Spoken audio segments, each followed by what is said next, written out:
일부. 경기도 가평의 조용한 마을, 푸른 산자락 아래 자리한 작은 아파트 단지. 이른 봄 햇살이 부드럽게 창문을 스며들 때 김소영은 손에 쥔 핸드폰 화면을 멍하니 바라보고 있었다. 김소영 씨 맞으시죠? 저는 아동복지센터 푸른별의 박지현입니다. 좋은 소식을 전해드리려고 연락드렸어요. 귀하의 입양 신청서가 승인되었습니다. 전화 너머 목소리는 따뜻했다. 입양 신청서요? 제가요? 소영은 떨리는 목소리로 되물었다. 네, 7살 여자아이. 이름은 민지라고 합니다. 소영 씨, 민지라는 이름 들어보신 적 있으신가요? 아, 사실 그런 날이 올 거라고는 생각도 못했어요. 혹시 다른 가족이 이미 정해진 줄 알았거든요. 그렇지 않습니다. 저희가 꼼꼼히 살펴봤어요. 민지는 밝고 순수한 아이랍니다. 이번 주 토요일 아이를 만나러 오실 수 있나요? 소영은 깊은 숨을 내쉬며 의자에 천천히 몸을 기대었다. 그동안 수년간 이어진 서류 작성과 면접, 재정 및 심리검사, 희미해져가던 희망이 다시 살아났다. 이웃 미경 씨, 이번 주말 시간이 되세요? 왜요, 소영 씨? 아이를 입양하게 됐어요. 민지라고 7살이요. 진짜예요. 와, 축하해요. 아이 방 꾸미고 필요한 물건도 사야 하니까 같이 쇼핑 가요. 그럴게요. 고마워요. 토요일 아침, 소영은 오래된 건물 앞에 섰다. 벽은 페인트가 벗겨져 있고 철문은 녹슬어 삐걱거렸다. 문을 밀자 삐걱 소리가 크게 울렸다. 안에는 젊은 직원 최가은이 환하게 웃으며 맞았다. 안녕하세요. 민지가 옆방에서 기다리고 있어요. 천천히 들어가세요. 문이 조심스레 열리자 구석에 앉아 조용히 그림을 그리는 작은 소녀가 보였다. 그녀는 짙은 밤색 머리를 한쪽 귀 뒤로 넘기고 큰 눈동자가 소영을 피했다. 안녕, 민지야. 나는 소영이야. 내가 좋아할 만한 색연필도 가져왔단다. 민지는 고개를 살짝 들었지만 말없이 초록색 색연필을 집어 작은 나무를 그리기 시작했다. 소영은 다가가 앉아 부드럽게 말했다.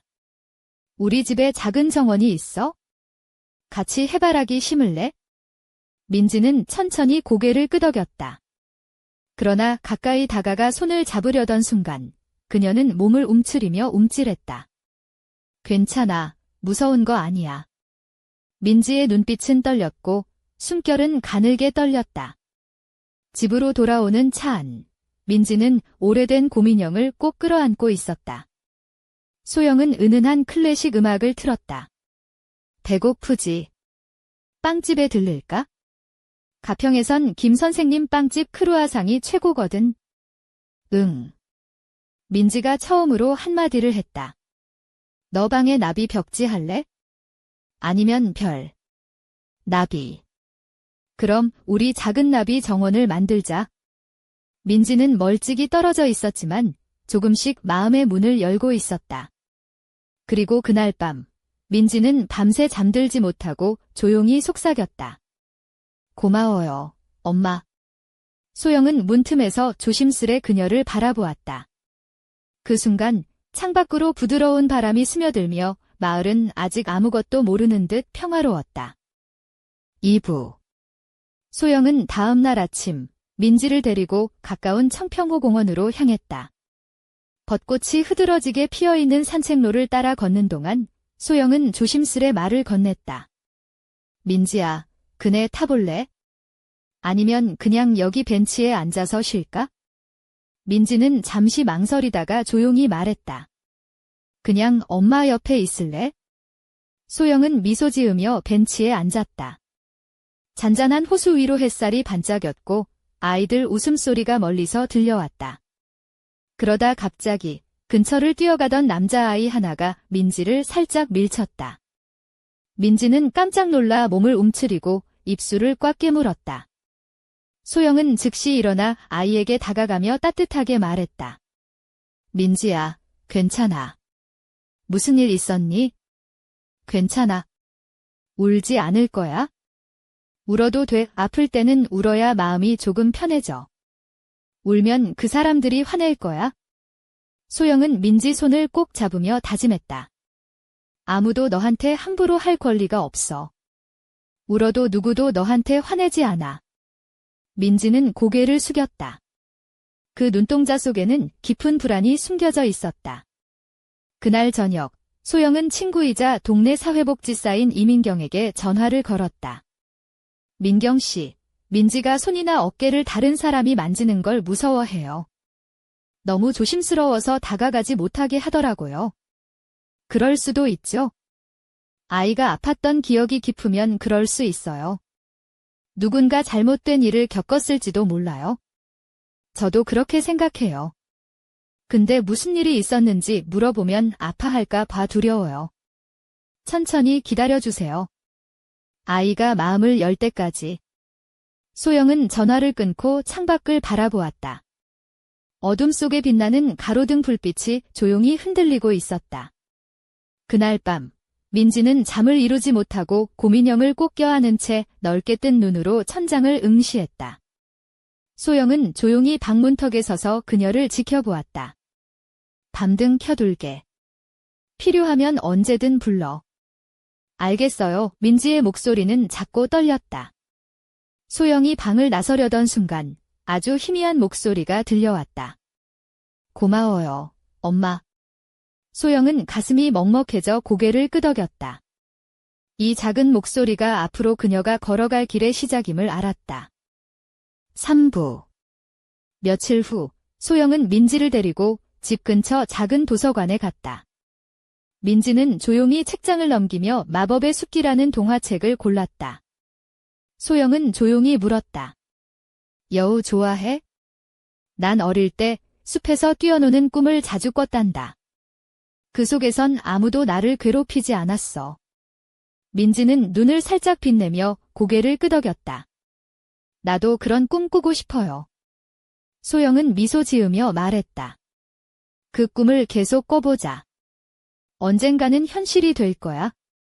그날 저녁, 소영은 민지와 함께 찍은 공원 사진을 액자에 넣었다. 사진 속 민지는 고민형을 꼭 안고 있었다. 소영은 밑에 작은 글씨로 적었다. 우리의 새로운 시작, 첫날.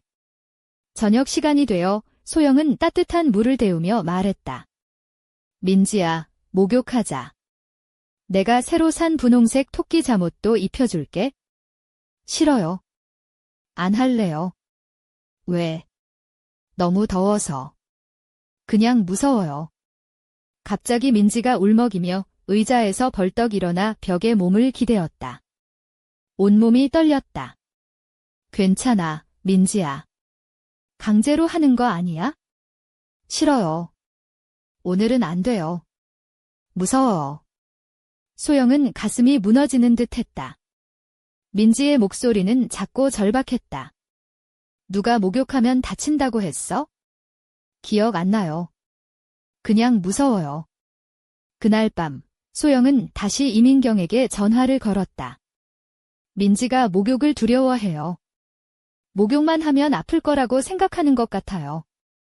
그건 단순한 두려움이 아니에요. 아마도 과거에 끔찍한 일이 있었을 거예요. 어떻게 해야 할까요? 전문가의 도움을 받아야 해요. 그리고 아이가 안전함을 느낄 수 있도록 지켜주는 게 중요해요. 소영은 단단히 결심했다. 민지, 엄마가 널 지켜줄게. 누구도 다시 널 아프게 못해.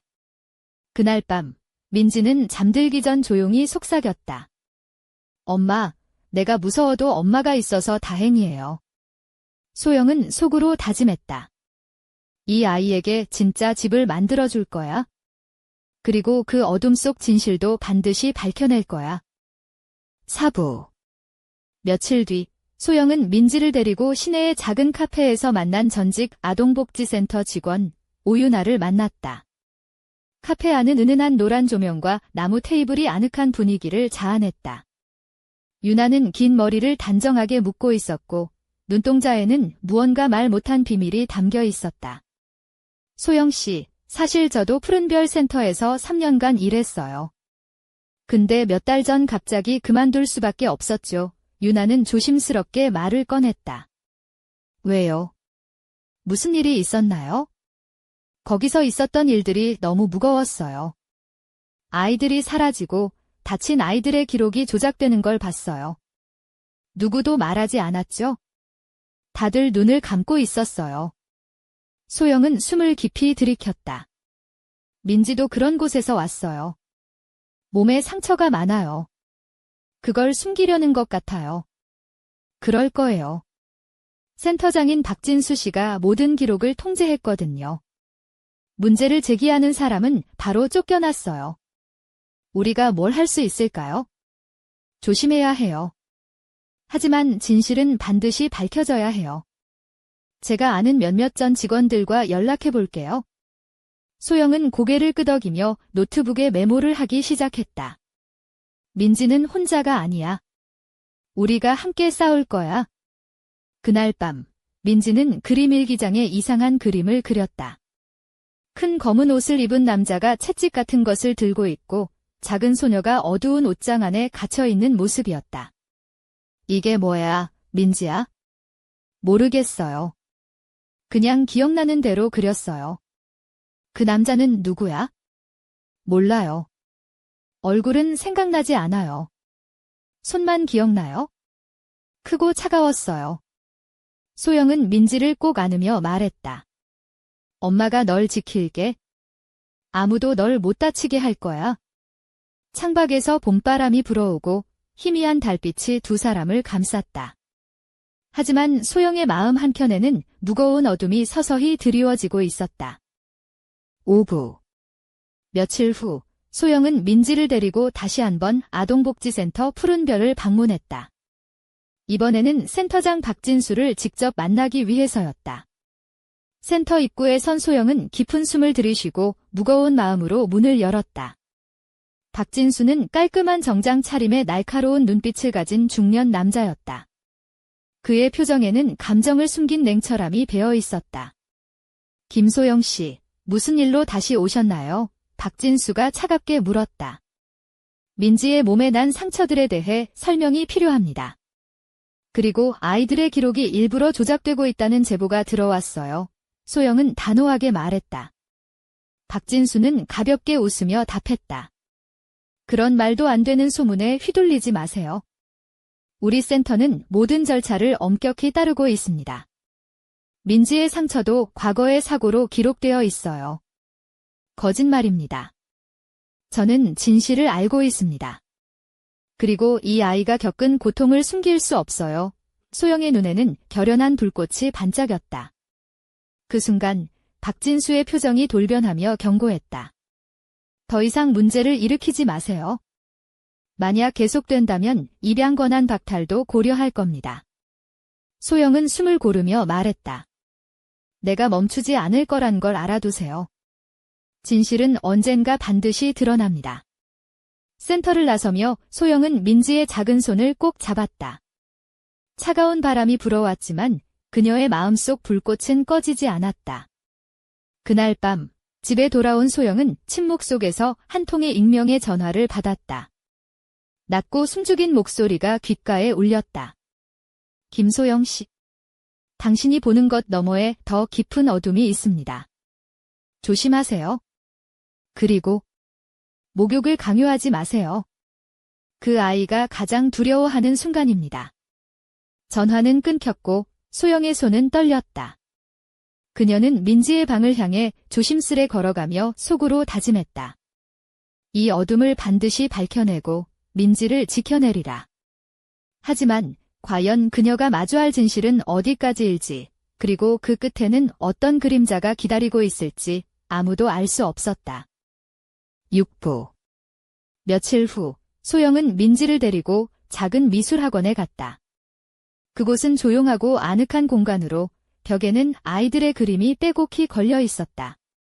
오늘의 미술 선생님은 30대 초반의 부드러운 미소를 가진 강지은이었다. 그녀는 부드러운 갈색 웨이브 머리에 은은한 향수를 뿌리고 있었다. 안녕하세요, 민지야. 너 정말 그림을 잘 그린다면서. 지은은 따뜻하게 인사하며 아이의 손을 잡았다. 민지는 수줍게 고개를 끄덕였다. 그녀는 연보라색 민소매 원피스에 흰색 발목 양말, 그리고 분홍색 리본이 달린 작은 구두를 신고 있었다. 손가락에는 작고 반짝이는 은색 팔찌가 살짝 빛났다. 수업이 시작되고 지은은 아이에게 자유롭게 그림을 그리라고 했다. 민지는 조심스레 종이 위에 큰 집을 그리기 시작했다.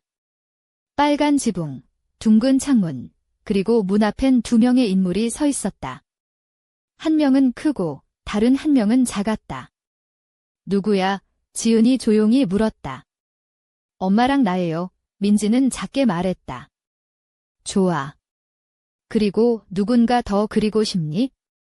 민지는 검은색 연필을 들어 커다란 그림자를 그렸다. 긴 팔과 채찍 같은 것을 들고 있는 모습이었다. 그 사람은 누구야? 몰라요. 이름은 기억 안 나요. 다만 그 사람 손이 커서 무서웠어요. 지은은 고개를 끄덕이며 메모를 했다. 괜찮아, 민지야. 내 이야기를 천천히 들어줄게. 그날 밤, 소영은 민지의 그림을 바라보며 속으로 다짐했다. 이 그림들이 우리 싸움의 증거가 될 거야. 그리고 너를 지킬 수 있는 무기가 될 거야.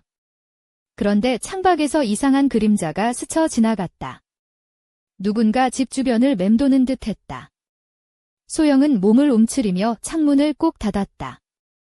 이 싸움은 이제 시작일 뿐이야. 7부. 어느 흐린 오후, 소영은 동네 작은 카페에서 변호사 한재훈을 만났다. 그는 깔끔한 검은 정장에 짙은 안경을 쓴 40대 중반의 남자였다. 두터운 서류 가방을 들고 있었지만 눈빛은 따뜻하게 소영을 바라보았다. 소영 씨, 이 사건은 단순하지 않습니다. 푸른별 센터 내부에 큰 비리가 숨겨져 있어요. 재훈은 조심스럽게 말했다. 제가 수집한 증거와 증언도 있어요.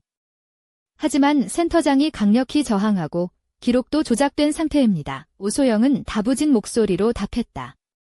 우리가 공공기관과 언론을 동원해 압박해야 합니다. 하지만 그 전에 안전이 가장 중요해요. 민지 씨도 보호받아야 하고요. 재훈이 말했다. 네, 저는 민지를 지키기 위해서라면 뭐든 할 거예요. 소영은 결연한 표정으로 말했다. 그날 저녁, 집에 돌아온 소영은 민지가 그린 또 다른 그림을 발견했다. 이번에는 어두운 방 안, 작은 소녀가 벽장에 갇혀 있고 그 앞에 긴 검은 그림자가 서 있었다.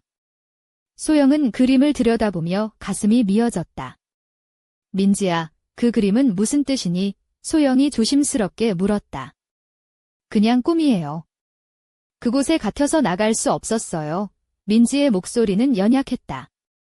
엄마가 널 꼭 지킬게.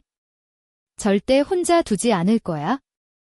그때 현관문에서 갑작스러운 소리가 들렸다. 소영은 긴장하며 부엌 칼을 들고 조심스레 문 쪽으로 다가갔다. 그러나 아무도 없었다. 대신 문 앞에는 작은 쪽지가 떨어져 있었다. 멈추지 마라. 그렇지 않으면 내 아이가 위험해질 것이다. 소영은 떨리는 손으로 쪽지를 집어들며 다짐했다. 두려워하지 않겠어? 민지와 함께라면 어떤 어둠도 이겨낼 수 있어. 밤하늘에는 흐린 구름 사이로 달빛이 희미하게 빛나고 있었다. 이 싸움은 이제 막 시작되었다. 8부. 며칠 뒤 소영은 민지를 데리고 시립도서관에서 만난 대학생 인턴 박소희를 만났다. 소희는 긴 생머리에 뿔테 안경을 썼고 조용하지만 단단한 눈빛을 가진 20대 후반의 청년이었다. 소영 씨, 제가 센터에서 인턴할 때 봤던 것들을 말해드릴게요. 아이들이 자주 사라졌고 기록도 이상하게 빠져 있었어요. 소희는 낮은 목소리로 말했다. 그런 일이 있었나요? 민지도 그런 환경에서 왔어요. 소영은 조심스레 물었다. 네, 그리고 센터 내에는 비밀 저장고가 있었어요. 오직 센터장 박진수만 열 수 있는 곳이었는데 아이들에 관한 중요한 서류들이 거기에 보관됐죠. 그 저장고에 들어갈 방법이 있을까요? 직접 들어가긴 어렵지만 청소를 맡았던 직원 마르코 씨가 뭔가 기억할 수도 있어요. 그는 최근에 퇴사했지만 연락처를 알고 있습니다. 소영은 노트북에 메모를 하며 말했다. 그 사람을 만나봐야겠어요. 이건 단순한 사건이 아니에요. 민지뿐 아니라 수많은 아이들의 삶이 걸려 있어요. 집으로 돌아온 소영은 민지와 함께 그림을 그렸다. 민지가 그린 그림에는 검은 옷을 입은 남자가 아이들을 데려가는 모습이 담겨 있었다.